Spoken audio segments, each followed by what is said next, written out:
Hello, everybody. Hope you just didn't get too wet with the big downpours that have been taking place. I'd like to welcome you on this balmy summer's evening to our conversation, community conversation.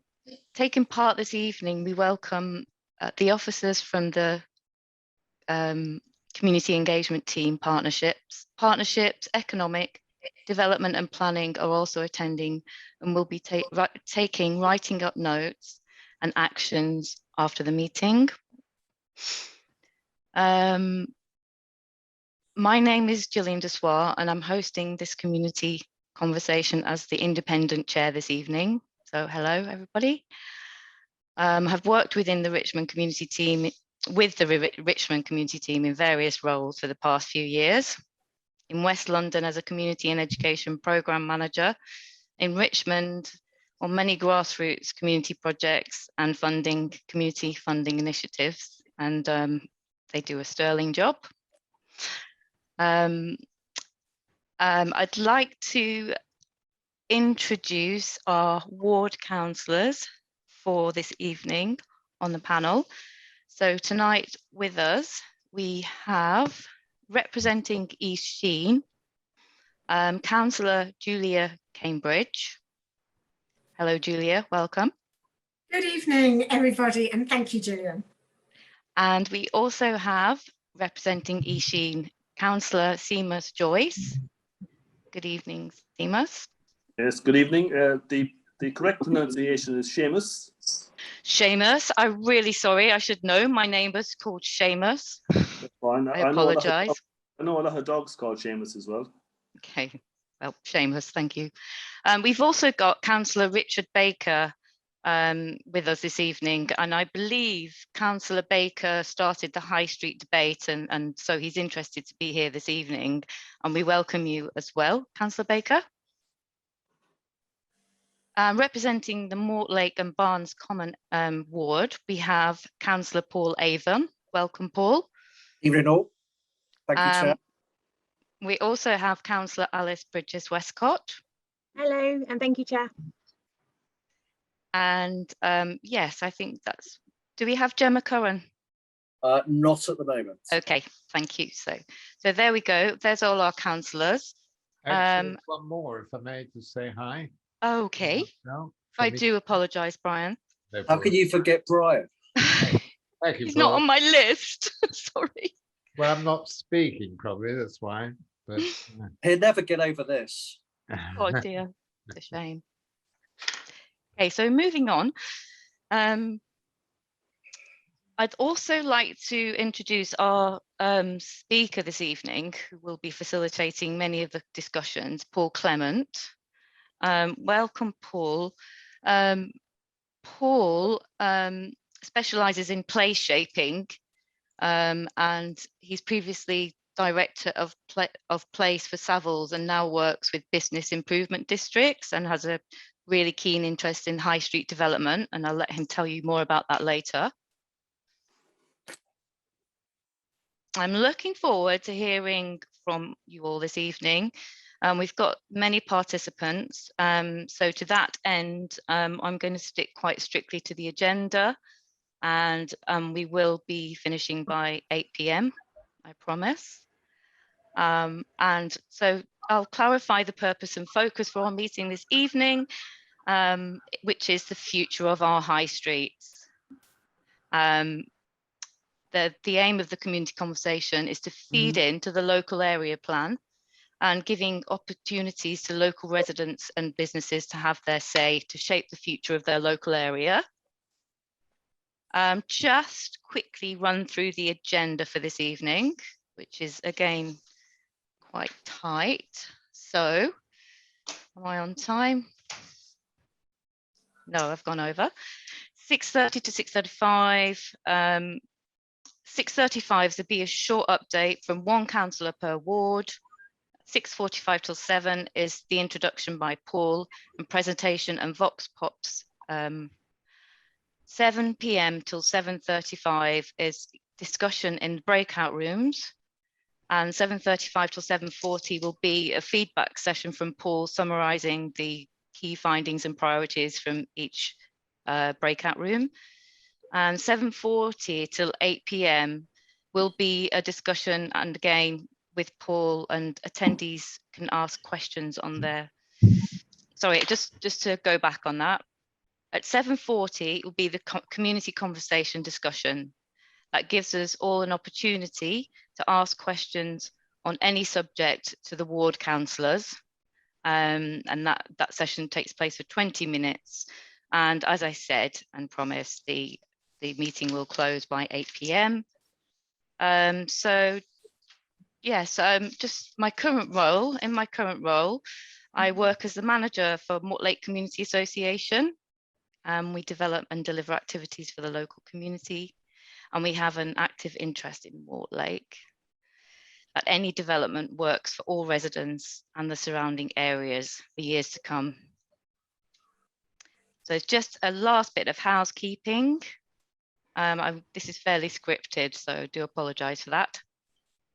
The event is being recorded and will be publicised after the event on the council website. All attendees other than the panel are muted. If you wish to speak, please write the word question and then the subject matter in the chat. Do not write the full question. For example, write question on graffiti. When I say your name, a member of the event team will unmute you. If you do speak, it would be good if you could turn your camera on. If during the conversation you have a point or a question about a similar point on a theme, e.g. graffiti, you can use the hand tool to signal to the chair you would like to add something to that discussion. And this should help the group questions. So please do use the chat function as much as you can.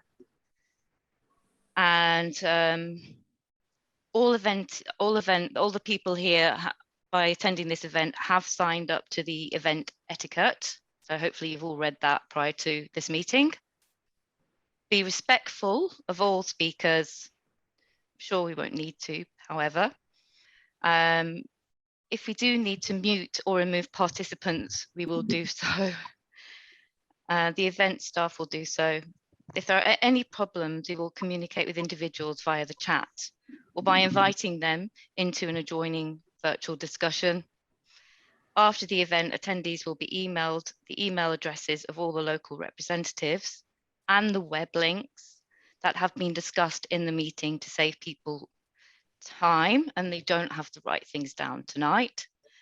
Final point really is our community conversation tonight is non-political. So please keep things focused on our main agenda items and about our high streets. Okay, so without further ado, I'd like to hand over to East Sheen councillors, Councillor Julia Cambridge and Councillor Seamus Joyce. Thank you. For their overview. Thanks, Gillian. And Seamus, are you happy for me to go first? I'm happy for you to go first, whatever. No, ladies first, of course. Thank you. So it's just so lovely to be here tonight. I have a fan on me because I think we're all suffering. I'm going to be very quick because actually this is about hearing from you. So it's just a little update really as far as East Sheen goes. So a lot has happened. I think the last time we met on a community conversation, which was about crime and safety, we were in the really in lockdown. Now we've had a so-called Freedom Day, but during that lockdown, I think business took a real hit in East Sheen, and I was helping signposting businesses and also helping and signposting because some of our particularly hospitality businesses had a few problems with business interruption insurance and things like that. So we did what we could. Second item, as usual, I've been liaising with local police on crime and safety within the ward. We've had a few antisocial behaviour issues around the railway borders and bike crime. is still an issue within East Sheen.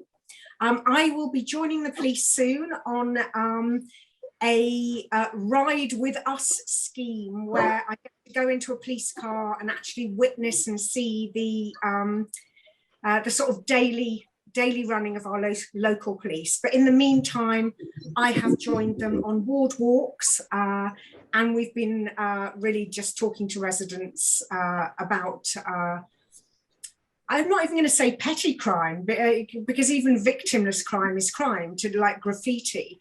But it was just very, very interesting to be with the police and see what can be done. Two more last issues, traffic. So since we met, we've had the closure of Sheen Gate. We've also had some double yellow lines removed from South Walpole Way. I have had a lot of positive comments about that because it's freed up the pavement. But there has been some issues. So we've taken that to the council.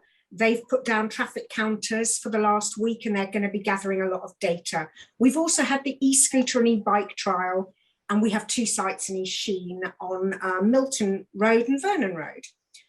The local area fund, we have given £9,000 for a nature trail for the under 12s. Have I got that right, Councillor Marcel? I know you've been heavily involved in this.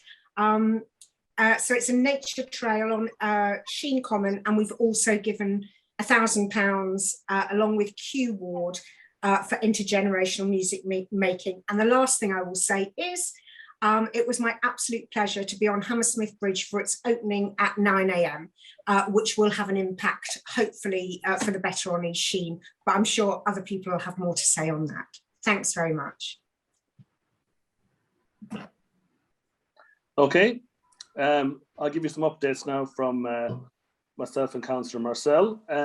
Both Councillor Marcel and myself, we attended the AGM of the Pale Common group last night, and we've all agreed to host a dog show on Sunday the 5th of September, so that's a date for everyone's diary in Paywell Common.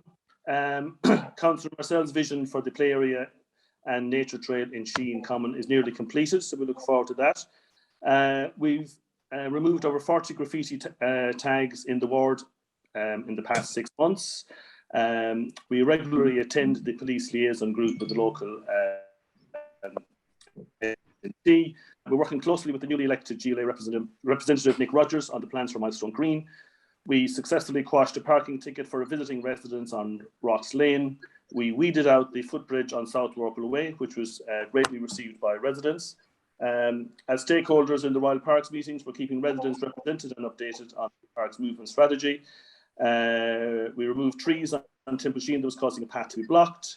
We're monitoring the rat running traffic on South Walpole Way. We're supporting local businesses through the pandemic. We removed graffiti from some of the trees in Sheen Common. We're working with the council to secure an electric power point for the ice cream van at Sheen Gate. We're supporting residents with planning concerns. We're actively involved in the East Sheen traffic group, and we finally look forward to going back to our anti-engine idling patrols at Mortlake Station. So that's what we've been doing in the 6 months. Thank you.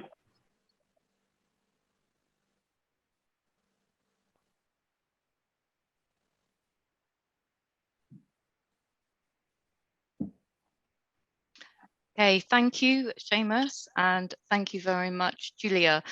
So over to Councillor Avon for Mortlake and Barnes Common.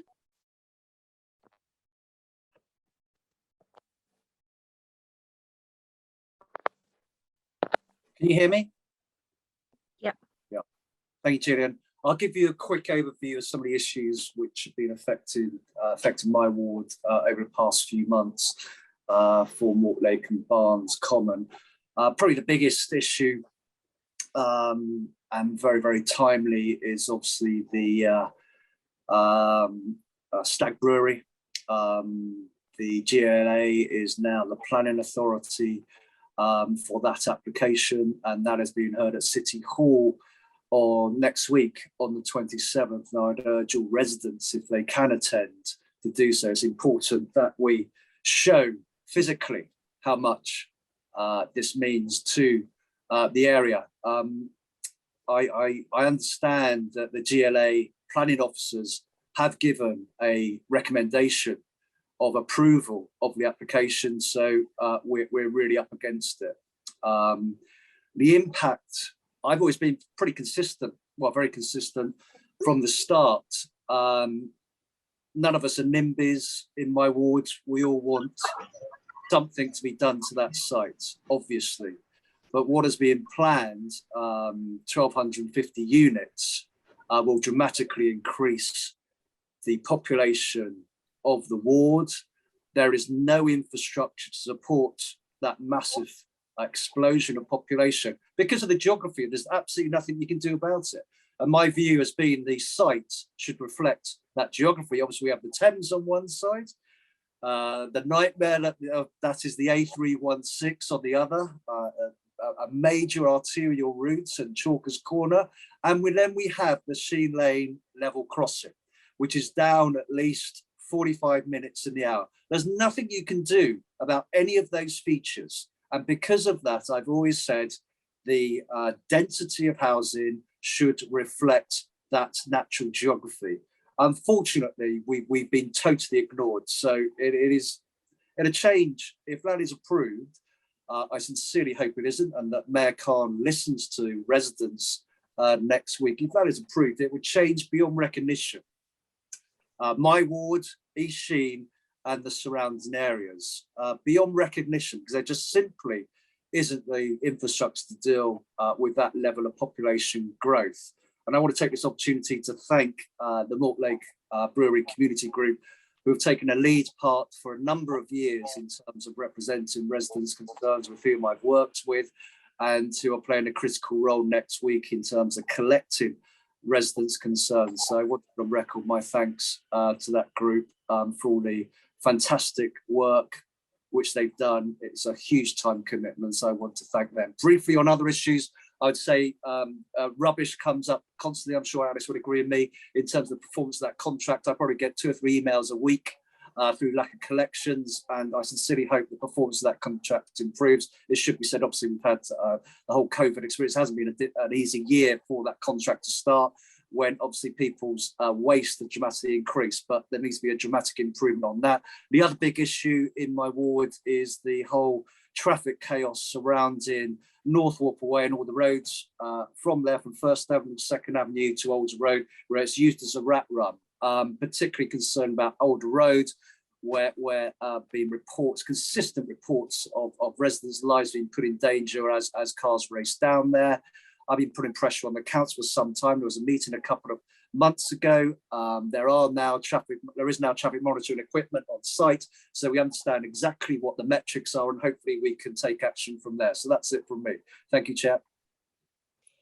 Thank you, Paul. And just from me, a couple so following on from what Paul has been saying, there's a couple of things that I've got an update on.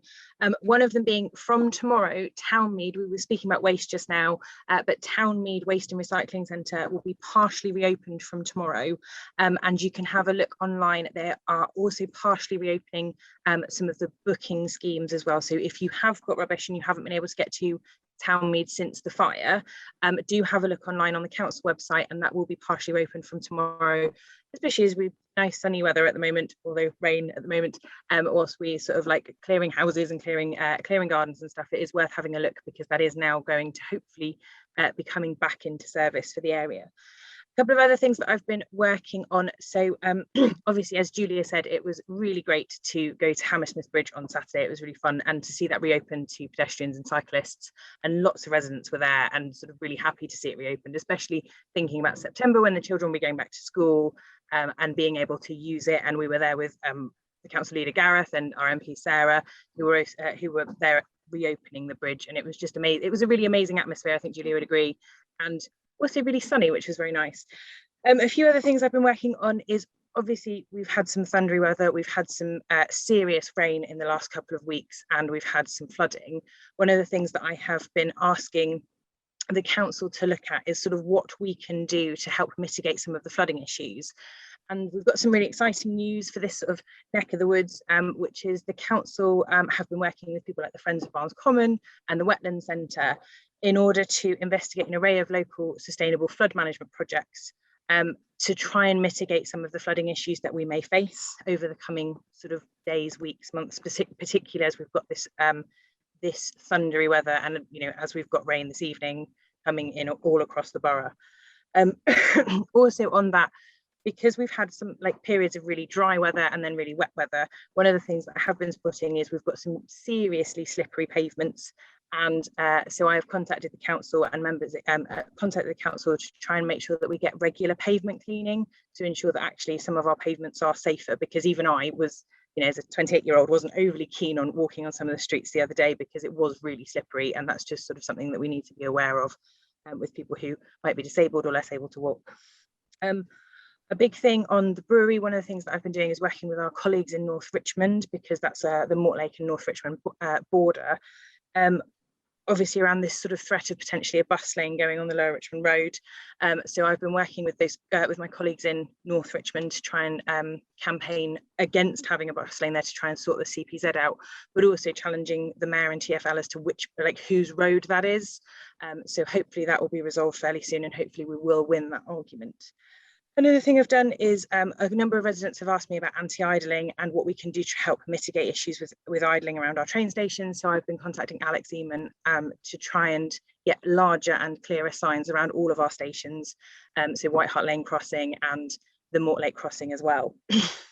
Today we've been dealing with some issues where we've unfortunately got a little bit of an issue with some drug dealers hanging around the ward. So we've been speaking to the police about how to sort that.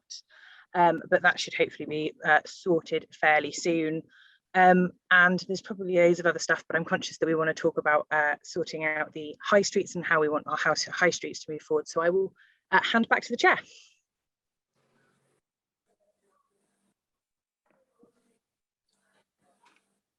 Thank you very much, councillors, for covering such an array of issues in such a short time and speaking so quickly. Thank you. I'm going to quickly hand over to Paul Clement now for the next part of the conversation. Thank you very much, Gillian, and thank you very much, councillors. Lots going on, dealing with drug dealers, to a dog show, to an I don't know what. So it sounds like the kind of place that I'd like to live. Well done, you lot. Really, really good stuff. So let's explain what the rest of this meeting is about before you get to your normal Q&A session. So it's about you thinking about what you want the future of your high streets to be. My job is to just give you some context in terms of what's going on, maybe nationally, and let's be honest, globally. I've been involved in high streets and places for the last 30 years, and certainly in my what is a relatively short time, I've never known a period of change like this. What is happening on Britain's high streets is deeply, deeply structural. And what I mean by that is that it is not going to be resolved by normal economic cycles. You go through a bit of a recession, and then retailers take shops that were vacated during the recession and off you go again. We're way, way beyond that this time. So this is really fundamental change in terms of how we use our high streets, who's on our high streets, and what the future of them actually looks like. So why has that happened? Well, the first myth I want to destroy is that it's all because of COVID. Actually, the vast majority of the changes that we see taking place on our high streets today were already underway at the end of 2019, before COVID ever hit the UK. What I think we have managed to do, though, in the last 15 months, whilst we have seen our high streets ripped apart, is learn some lessons about how we might want to act in the future. So what's the upside of COVID? Well, clearly it's been utterly devastating for our health service, for our local communities, for businesses, and many of you will have been directly affected by it. There is no rewriting that. But what we have learned is that actually we really have started to reconnect with what's around us, our local businesses and other people in our local community. And actually, there's now a deep-rooted desire for people to help support their local communities and the businesses within them like they never did before.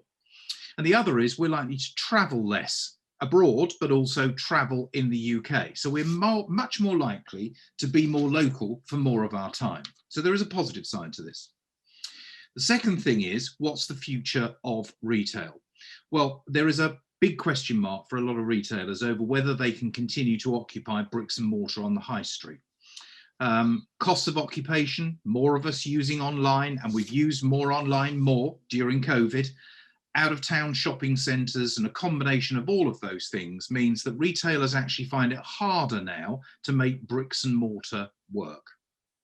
And then lay over that the fact that we're very likely as a national community to work in a different way now than we did before COVID, but again that had started in 2019. So I think you're going to see more hybrid working between the office and between home. But quite often when people are notionally working from home, their accommodation won't suit home working and they'll need to find flexible space somewhere in your area in order they can work remote from their office. But what more home working does mean is more people spending more time in your local communities and relying even more on your high street for different things than they may have used them for in the past. The next point is that always places are in competition with each other. So you will know that your own high street to some extent for visitor spend or local spend is competing with the high street up the road. So now high streets need to be really different. The old style homogenization of high streets where, let's use an example, Iceland took any unit they could, didn't matter whether it's a grade 1 listed historic building or a modern building, and it just in the end looked like Iceland's. That homogenization is going to stop. You're going to need to differentiate your high street from your surrounding area. And then just to avoid the natural tendency, which is in the next half an hour, we all come up with lots of marvellous ideas that could happen, and then we all look at the council and say, so off you go, you do it. The reality is councils cannot fix this problem, or at least they can't fix it on their own. I mean, as an example, they don't own most of the property on your high street. It's owned by individual property owners. So they can't use a property owner way of solving the issues. But what local authorities can do, and your local authority is doing it very effectively, which is why we're here tonight, is they can demonstrate some leadership, they can bring people together, they can try and build a consensus around change, and they can convene discussions like this. So they have an absolutely crucial role. So that's what's going on, not just nationally, but internationally. But this whole process started with a partnership conference in 2021. And we started to look at some of the issues affecting Richmond's high streets. And if I can kind of give you a consolidated view of some of the thoughts that came out, they really split into 5 sections. So this is what that conference said. First of all, we need our town centre to be destinations in their own right, so that people can go there, find what they want, find everything that they want, and want to go back. Number 2, we must make sure that our centres are less about transactions and much more about people. We need a people-centric approach to this. So issues like being able to walk in and cycle in and park your bike safely, environmental and health issues, they all now feature, because we're not just going to go and buy, because we can sit on our sofa at home and do that on the internet. The third thing is find a way of creating a balanced footprint. So people will live and they will work, but they'll also spend money on the high street. That sort of 3-pronged attack was there. And also we've got to find really different ways of filling our vacant units. We can't just be, there was a shop there 3 years ago, we need to go and find another shop. There are different uses that can come in. The fourth was be really ambitious and creative about planning. So don't think that a shop is a shop and an office is an office. Think about the different things that will fit in and be really, really creative about it. And the more creative you are, the more you're likely to distinguish your high street from the one up the road, and therefore your businesses will do better. And then the 5th one is really the elephant in the room, which is we have all sat at home and shopped on the internet, let's be honest. And we've done it more because of COVID. So what is the way that we can attract people away from sitting on their sofa using their mobile phone to shop and back into our high streets with that same mobile phone? And that's about making mobile technology work in a different way in our high street, so that we don't have to go on Amazon and buy, but we can actually transact as we walk down the high street, maybe compare goods in different shops. Maybe there's a different kind of offer or an excitement by having your phone on your high street. You can't ignore it, because the default position is if they don't come to the high street, they'll sit at home on their sofa. Now, in the last session, I gave some facts about mobile phones to try and get us to really understand the scale of the issue. So I'll repeat two, and then I'll give you two others. The first is that on planet Earth, more people own a mobile phone than own a toothbrush. And the first thing the majority of people do when they wake up in the morning is go to their mobile phone. They'll ignore the person next to them. They'll go straight to the phone and catch up on emails, texts, and also search for whatever. The second point is that we don't just do this for a little bit of every day. The average user of a smartphone uses it for 3.5 hours a day.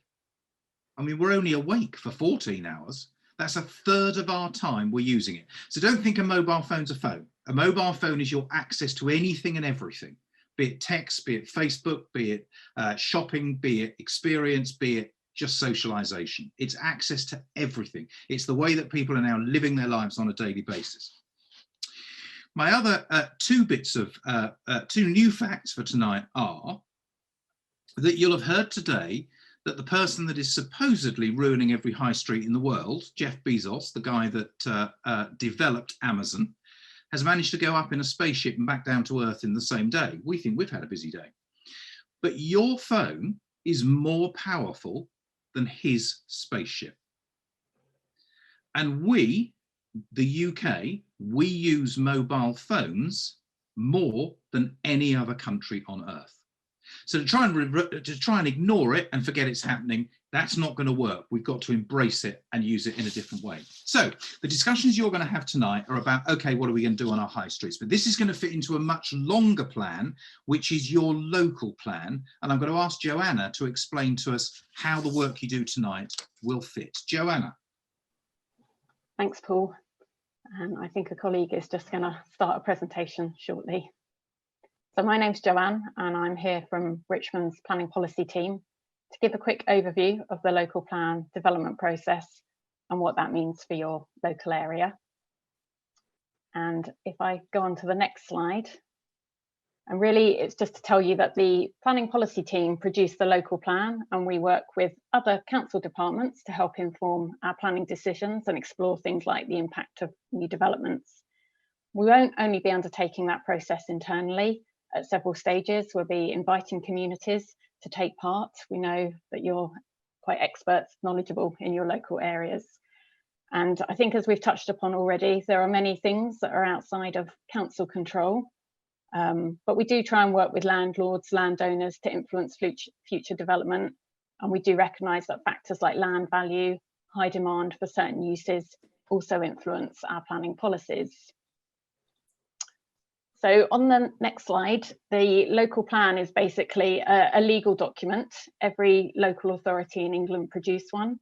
Essentially, it's a set of guidelines that lay out our vision and objectives for the borough. And a plan is often produced, say, about once every 10 years and typically reviewed every 5. But in Richmond, we have decided that the next review should commence earlier to better reflect issues like the climate emergency, changes to a central government, the planning policies that they set, and including responding to the new recently published London plan, which has a higher ambitious housing target for the borough. So on to the next slide, it's just really about setting out what the local plan does and doesn't do. It doesn't always adopt policies that are popular or fall in line with individual interests, but it is aiming to balance all the needs of all members of society and users of places. For example, rather than dictate or operate specific jobs, services or community facilities, the plan aims to create the conditions for them to thrive. And the local plan does ensure that we are thinking long term. We're trying to place developments in the most appropriate places, shape how places look and feel, and influence how we travel around. It doesn't cap property prices or reduce rents. It can't resist change shops or control parking or how often waste and recycling is collected. And to give an example on the next slide of what these plans might look like in daily life, I wanted to mention the 15 to 20-minute neighbourhood concept. And this is the idea that our places should be complete, compact and connected neighbourhoods where most things you need for shopping or visiting are easy to walk or cycle to. For many, I think the pandemic, as we've touched upon, has really highlighted the benefits of living locally and being able to access all the essential things you need within your local area.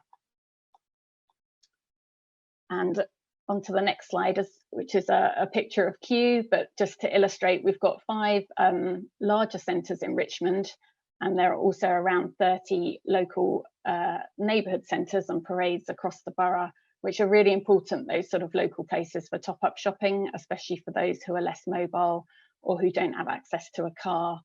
So going forward, we do need to make sure our centres continue to be successful, distinctive places that can adapt to change, as Paul was talking about, whether that's in the retail sector, the way we shop, new use classes legislation. And we know that each area is different and has its own challenges and opportunities. And we also know that you know your local centres best, and we're really keen to hear your thoughts on this to help us shape the new local plan. And this slide is really showing that rather long process of local plan preparation, and I'm not going to go into the details, but it's just to give you that illustration that it can take 4 to 5 years. The plan kind of builds up weight as we go through the process, and we are still at the early stages.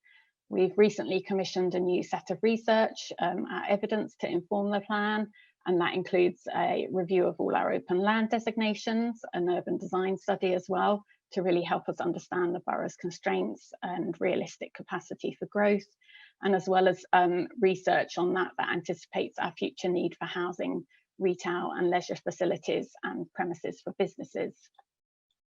So really, just to summarise, the local plan is about setting out a long-term vision for Richmond over the next 15 years, and that really needs to reflect on the changes that we've all experienced in the past 15 months, support our high streets and our local centres to deliver for the community. And we really want to build on our borough's strengths, I think, as Paul was mentioning, a place with strong arts and cultural offer, leisure facilities, all enhanced by the unique presence of the riverside. And we want to work with our communities and local partners to ensure our vision is developed with you. So thank you for listening, and I'll hand back to Paul. Well done, and thank you very much, Joanne. I've managed to get your name wrong, and we've got Seamus's name wrong, so we're doing really well here. What we do need, home team, is we'll have a longer rehearsal next time just to get our individual names right, shall we? Right, okay, so in the next half an hour, you're going to be discussing your own high streets and what you want those to be in the future. And I'm looking at the chat as we're going. One high street's got an Amazon Fresh coming. Good, bad? What do you reckon? Somebody else is saying there's a veterinary surgery moving into a prestige car rental. Yeah, there you go. There's a good example. Office stroke shop, suddenly that becomes something for the community. So there is lots going on. Now, I'm going to pose you 3 questions. So when you go into the breakout room, you have about 35 minutes, and I want you to spend 10 minutes on each. So pens and paper at the ready here. The first thing I want your group to look at is, how do you use your high street now? And how has that changed in the last 12, 15 months? So how often do you go there? What do you go there for? What do you visit more frequently now? What do you visit less frequently now? How do you get there? Do you use the town centre in the evening, or is it just during the daytime? And if you don't use it in the evening, why not? What might tempt you to do so? And when do you visit? What's really the thing you're going for that you can't get anywhere else? Or what would you like to see there? So that's the use of your high street, your pattern of use. The second question is, what would you like to see that will improve your town centre? Now, you might be 100% happy, in which case you just say nothing could be any better, it's absolutely blissful, but you may have some things that could be improved. Now, that doesn't mean more shops necessarily. It might mean green spaces, different kinds of shop, leisure, amenities, cycle lanes, events, whatever. So what would you like to see take place there? And then the third one, which is arguably the hardest, but it's the one where we really want you to think big and think blue sky, is we want you to give us an idea or a set of ideas that would really move your town centre forward. Now, it can be anything. Please try and be vaguely realistic, but do think big and think ambitious. So to help us just with that, and I'll repeat those questions in a second, what we're going to show you now is a brief VoxPox video that we've taken, which will just start to stimulate some ideas, I hope.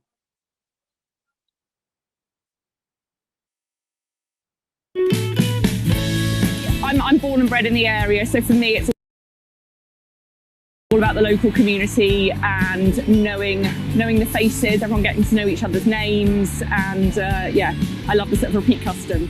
There's a lot of really interesting independent businesses, from like delis to the record store, some really friendly people, and I sense that the business owners really care about the area and their regular customers. The only thing that I'd maybe like to see different is, also looking for the other day, was just some more shops, local shops for groceries and things like that. It's all sort of Tesco Express and stuff. We didn't see too many of the sort of local produce shops like in Balham and other places you see sort of more market stores and some local fresh produce and things like that. Maybe the only thing I'd like to see. Maybe like just filling like empty shops. It's like looking across the road now, and there's a few places which could be filled, and also the banks. And there's a lot of banks that have shut down. I mean, Santander used to be like just across the road, Barclays used to be on the corner, and they've all shut down. So whenever I have to do any banking, I have to go like into Richmond sort of thing. A couple of restaurants never seem to kick off around here. There's a couple of favourites tried and tested, but new ones don't seem to kick off. I think with the community being so close, it'd be really nice to see more things that people can be together, including with lockdown and quarantine. I think people coming together would be really lovely. Parking and availability has always been a slight issue here. I think what the pandemic has taught us is that we need to tap into our local business, and retail is shifting in that direction, in that people aren't necessarily going into big cities, into towns. It is about building up our business and keeping it local and accessible as well. Well, that last lady should be your local ambassador, shouldn't she? She was very convincing. She knows what she wants. Right, okay, so now in a second, we're going to move you. This won't hurt. We're going to move you into a series of breakout rooms. You don't need to move. We're going to move you. And then in 35 minutes, we're going to move you back again. So sit tight, you'll move as if by magic. So don't forget, your task is in 35 minutes, 10 minutes on each with 5 minutes to spare, to answer 3 questions. First of all, how do you use your town centre? Are you using it differently? Are you using it in a new way? How would you like to use it? Second, what do you want to see that would improve your town centre?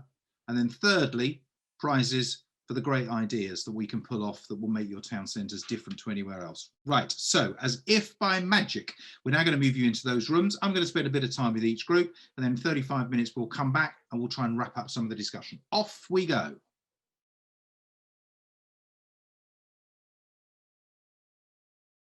Yeah, we're all back. Welcome back, everybody. Handing back to Paul. All right, well done. Well done, everybody. You survived the journey, and I hope you enjoyed the ride. So I found you very engaging as I went between the groups. So let me give you some just a frittering of ideas that I came across as I went through it. A different variety of shops and really different products. You really like the small independent shops. Let's have more than those. But actually during COVID, you've not just connected with the shops and with the products, but you've connected with the people in the shops, and they have become part of your social network.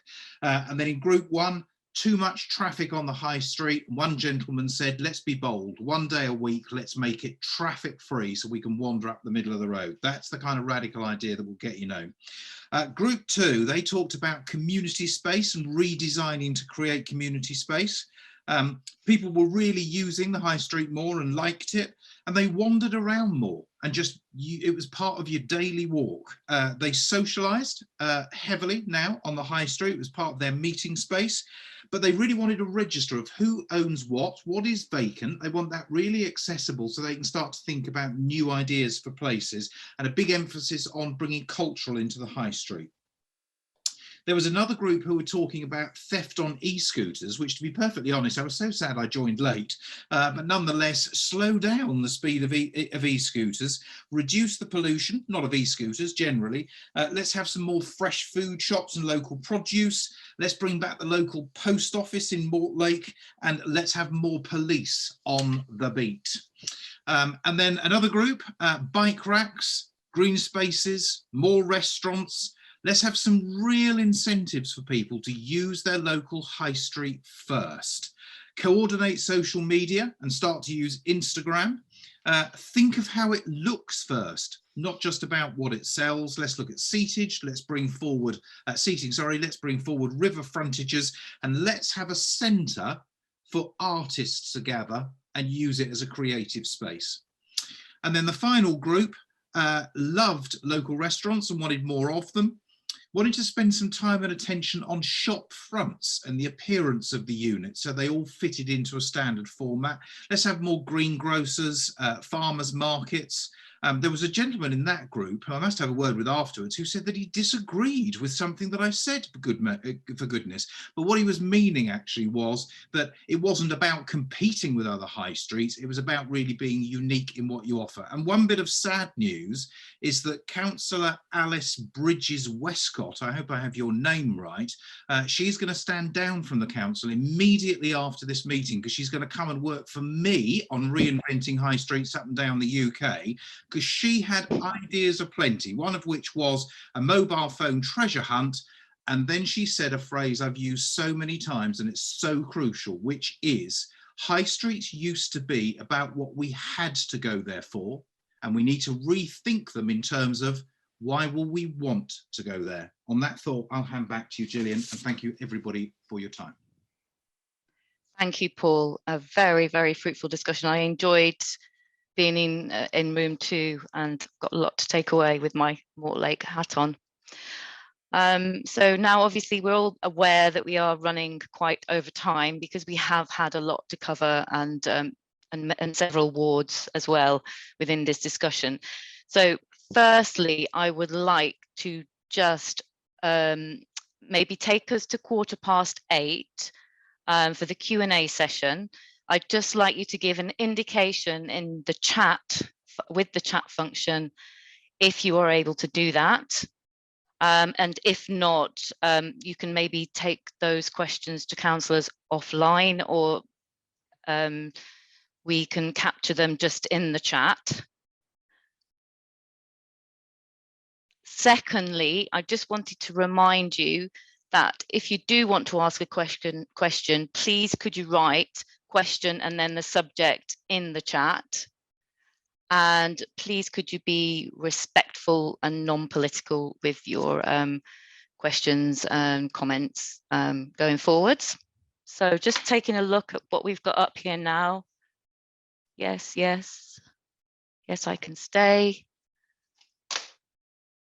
Sorry, I must leave, but learned a lot. Thank you, Therese. Okay. So without further ado, I think we'll move on. Is everybody okay with that? Just nod your heads. Great. Okay, so just opening up to the floor then now. We're moving on to the Q&A session, and who would like to start us off with a question? I do believe that you will be unmuted. Will they be unmuted? Yeah. Yeah, okay. So if you can raise your hand or put in the chat, I will try to spot, or my colleagues may spot for me. If you are answering a question, please put your camera on if you are able to do so. So Gillian, if you call out a name, I will. We have just Michael we J. have Michael J in the chat. Yeah, let's start with you, Michael. Thank you. If you want people to travel locally to local high streets and that, one of the things that would discourage me, and I have been a cyclist, is the state of the roads. Because if you want people to use bikes and not ride on the pavements, then the roads have got to be pretty good. And the roads just aren't. I've just been to Teddington Hospital yesterday, and some of the potholes in the roads are appalling, which is why people ride on pavements and get, put the pedestrians in fear of their lives. So how about getting the roads better? Then you might get more people using their bicycles. Michael, if you had to choose a particular ward this evening for your comment about the roads, is there anywhere in particular that you feel is needs a lot of improvement? What, road-wise? Yeah. I think everywhere. I mean, there are good patches and bad patches, but it took me 16 years to get the council to repair an appalling road surface near me, and that it was only done by constantly writing to them and getting a couple of councillors to come and have a look, and then they agreed. But it's just hard work. I just don't know how people ride on the roads. It's simple. Okay, so can I have a brief response from one of the councillors, please? So I will try and take it. Thank you. So I think you raise a fair point about the state of the roads, and that we need to be encouraging more cycling, and obviously in order to do that we need to make sure that our roads are okay. What I would say is we are putting an awful lot of money into road resurfacing, and I know Councillor Alex Eamon is working really hard to make sure that we deliver that on time and efficiently, to make sure that actually where we do have issues with road resurfacing, they do get fixed quickly. What I would say is there's you can report it on the council. You know, we don't necessarily know every single road of every single place, you know, particularly offices or whatever, when we're trying to think about where we're going to resurface. So I think keep flagging any issues. You know, we've had some issues with pavements where roots have kind of come in underneath, big tree roots have come in and broken up some of the pavement slabs. Do keep flagging those issues, and we will try and fix them as quickly as possible, is what I would say, and we really will do our best. But if we don't know about it, then I would urge everybody to contact us and tell us so that we can promote our area to be resurfaced. You're absolutely right. I have reported a number, and to be fair, the council has fixed them pretty quickly. Thank you. But I think it needs more work to be done. Thank you very much. I just quickly say to Michael as well, I hope we will, you know, keep expanding our ambition for dedicated cycle lanes. Because for me, you know, that is going to be the answer. I don't know how you feel about dedicated cycle lanes, but we've got quite a few. Kew Road, we've got the Upper Richmond Road going towards Richmond, and they seem in pretty good order. Well, okay.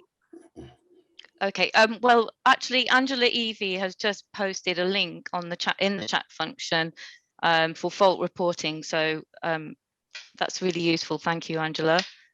Anybody else want to add to that? Any other councillor? All I can say about cycle lanes is I'm not against them, but Japan's the most crowded country in the world, and I've never seen a cycle lane in Japan.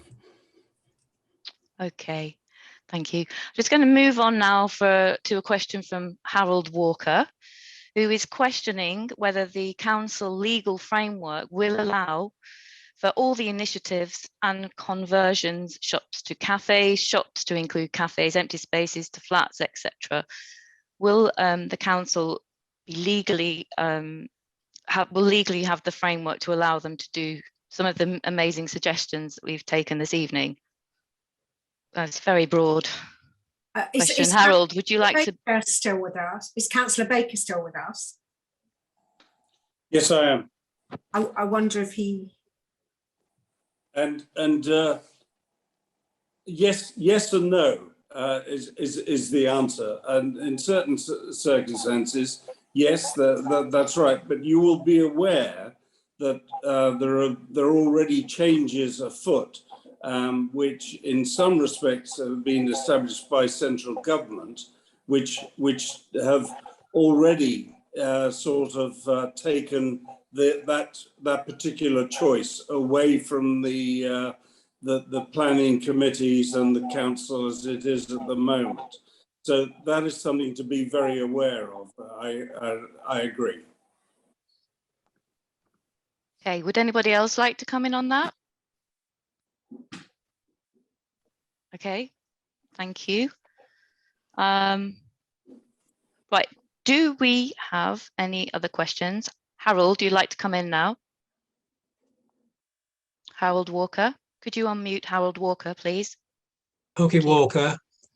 I just wonder whether the council are conscious of the fact that the government, with considerable support, are bringing in a requirement that any building in the future must have a beauty content. This is pretty important. Is the council aware of it? I'm not too sure that I understand what do you mean by beauty content? Well, the government are just bringing in requirement that when a building scheme is being proposed by a developer, it must be, quote, beautiful. I haven't seen in the legislation what the definition of beautiful is, but they want to do away with the sort of mass featureless development we've had since World War II and have something more in keeping with local requirements and local ideas of what is attractive. So the council doesn't seem to have caught up with this yet, which I don't blame them for. It's very new. I am aware of that, and I know but that is for large development schemes, and for example, to make sure that in the north of England, for example, it uses red brick for its development, which is perceived to be along the lines of what the north of England is like, and stone down in various other places. Yes, I am aware of that, and I don't think that is though the issue that you were raising before, which is the change of shop to a home or vice versa in the high street. Which, yes, indeed, it's a separate point. You will know, Mr. Walker, that you can now change. You know, there is no distinction between effectively a shop and an office in terms of its usage. And what about can you convert it to a flat? Well, do you want it converted to a flat? But the point is, my concern, the concern is that you are taking away by allowing developers to do this. You're taking away the ability for the local planners and the local councils and local residents to have their say. No, my point is the reverse, that I want in an area where Paul Clement is pointing out that the high street is going to be very different in the future. Are the council confident that they have got the authority? Is there a legal framework to enable them to meet this new variety? Sorry. I don't want to waste more time. Gillian, could I come in here as someone who sits on the planning committee and used to be chair of the planning committee as well? I think part of the issue is, as residents kind of understand and kind of acknowledge, is that the planning process is very frustrating for a lot of local people, in that, you know, when we're looking at change of use, and I'm sorry, apologies, my camera isn't on, but I have a little person who refuses to go to bed because it's too hot. The reason being is that the planning process looks at the planning application as it is, and we only look at it at the application as it's on the site that it's being applied for. So the issue is that if we've got a change of use for something, for example, from a dentist to an estate agent, it doesn't matter if there are, 4 other dentists in the high street, because of the fact that it can actually change to that. And that's why I think it's quite frustrating, because for a long time, planning just looks at the one site and it doesn't look at the whole high street and see what is needed. And that's where town centre managers come into their own, and we're very fortunate to have an excellent one in Barnes, because and I think East Sheen have a very good one as well, in the fact that they actually work with the landlords to try and then sort of get what the residents want in the site. Thank you, Councillor Curran. It's really great to hear from you, and your little person in the background sounds lovely. Hopefully, we're leaving hope that we'll have a town centre manager for Mortlake as well one day. Harold, is there anything else to add from you? Or any other? Okay, so I've got one more question here in the chat. I think we'll just take this. Can we have more pilot street closures for markets? That's an anonymous person. Who would like to take that? Julia. Yeah. Julia, please go. We talked about this in our breakout room. I hear a lot from businesses. We have Upper Richmond Road, we have Sheen Lane in East Sheen, which are our main thoroughfares for independent and chain businesses, etc. Obviously, the South Circular is Upper Richmond Road, and Sheen Lane is a B road. It's immensely difficult when you're up against the sort of emergency services, etc. However, the ambition to have that kind of cafe culture, a pedestrianised street, or even actually just once a month or whatever, where you can spill out and have, you know, a farmer's market, tables and chairs, etc. This is being listened to, it really is. And I'm approached all the time from businesses. I've linked up with Alex Amon, Chair of Transport, etc. at the council, and we're trying to look at this. If you can't pedestrianise the whole street, then obviously parklets, you know, these kind of mobile planters and seating where you kind of block off a bit of the street to just give it some buzz and vibrancy. And I hope that, like Church Street, we can, you know, we can be definitely looking at more of that. Somewhere like Barnes, I totally get the point when it's a really busy neighbourhood, but Barnes, particularly the High Street, would be very viable to do. There's other routes around. You know, if it was Saturday or something, and once it becomes an accepted part of the calendar, then people know that it's coming. If it's just on a Saturday or weekly or Sunday or once a month, the buses can go in other places. So and still can be there. So I think, you know, just the idea that it's great. One of the good things, as you say, that's come out of COVID is that this sort of retaking some of the space and being, you know, keep going in that way, where we just, you know, realizing that these village centres are places for people. Okay. And not the car took over. It was an aberration. Hopefully we'll look back and say, why do we let that happen? Thank you. I'm going to move us on there. We've got a few more questions. I'm just going to take the questions that are in the chat at the moment to finish. And we've got a question from Chung, planning telephone masts. I'm not absolutely sure what your question is. Could you add a little bit more detail to that and we'll come back to it? The same with Michael J. Maybe we can unmute Michael J. His question on surveys and planning. So, Michael? Yes, I have no particular views on most planning ideas, particularly the Twickenham Riverside development. But I was curious, a couple of weeks ago, I calculated the number of responses to the council survey was 0.3% of the population. That was promulgated by the council as overwhelming support. So I wonder what notice the council take of the rest of the population. 99.7% of the population didn't respond. Okay, who would like to take that?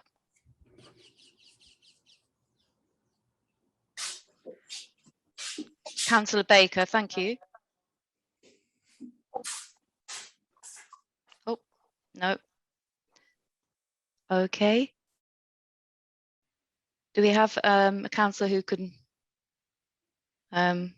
provide a suitable answer, or at a later date, maybe? I think that's quite a political point, which isn't really. It's the spirit of the evening. But what I would say is we don't have any Twickenham, you know, councillors here, Michael, to really be talking about that.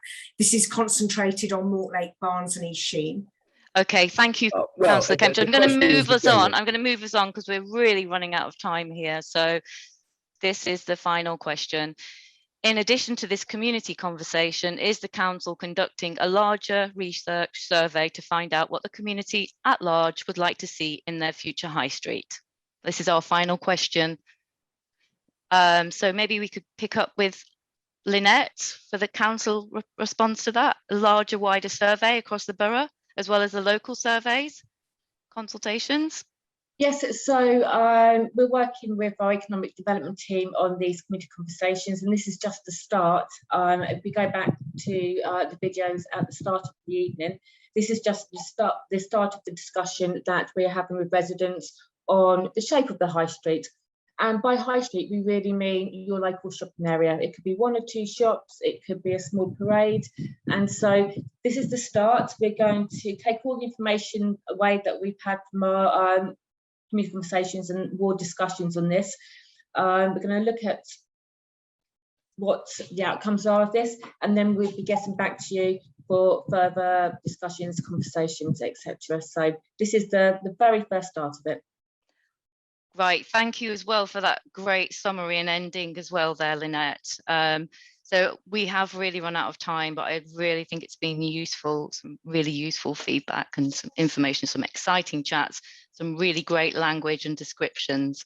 And I'd like to thank everybody that's part of this call for taking part, and go off and get yourself a G&T or a drink of water now. I'd like to thank our councillors. Finally, great to get to meet you. I'd like to thank all of the members of the public and businesses that are here, and obviously the council teams that are here as well. And I'd like to thank you all just for supporting my first major chairing of a really event that's quite close to my heart. So I hope you have a really lovely evening, and I look forward to seeing you all soon. Thank you. Yep. Thank you. Well done. Thank you, and thank you, Chair.